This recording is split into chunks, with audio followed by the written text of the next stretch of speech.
Ευχαριστώ πολύ. Επειδή οι δήμαρχοι που είμαστε στο πάνελ ασχολούμαστε με την τοπική αυτοδιοίκηση αρκετά χρόνια, ξεκινήσαμε σαν έννοια την κλιματική αλλαγή. Στην πορεία την βρήκαμε και έγινε κλιματική κρίση, έγινε κλιματική απειλή και πιστεύω θα συμφωνήσουν μαζί μου ότι είμαστε λίγο πριν το κλιματικό χάος. Σε όλα αυτά η τοπική αυτοδιοίκηση ήταν πάντα παρούσα, με όλο και αυξηνόμενες αρμοδιότητες, με όλο και αυξηνόμενες ευθύνες και προσφορά και νομίζω είναι ο κατάλληλος άνθρωπος για να μεταφέρει το μήνυμα από την κεντρική διοίκηση, από το κράτος στους πολίτες. Είμαστε αυτοί οι οποίοι βρισκόμαστε πιο κοντά και οι πολίτες μας εμπιστεύονται. Όλοι μας έχουμε οργανώσει εθελοντικές ομάδες, οι οποίες δεν είναι απλά κρίσιμες, είναι σωτήριες.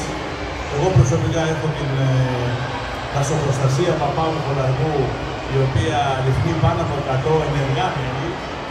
Πρόσφατα τον Μάιο περάσαμε άλλη μια εκπαίδευση για να πιστοποιήσουμε άλλους 15 νέους χρήστες που μπήκανε στην ομάδα.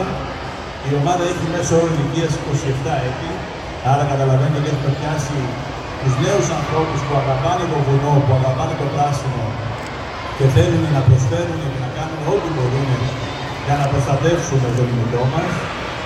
Η συνεργασία με την πυροσβεστική και με το ΣΠΑΙ είναι άψογη.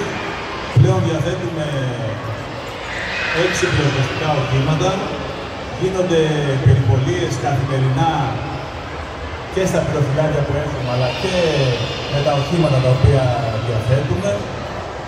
Έχουμε θέσει σε λειτουργία μια πολύ μεγάλη δεξαμενή πυρόσβεσης, η οποία ήταν ιδιαίτερα χρήσιμη το προηγούμενο καλοκαίρι στη φωτιά της Περανίας και στη φωτιά του Κοροπίου.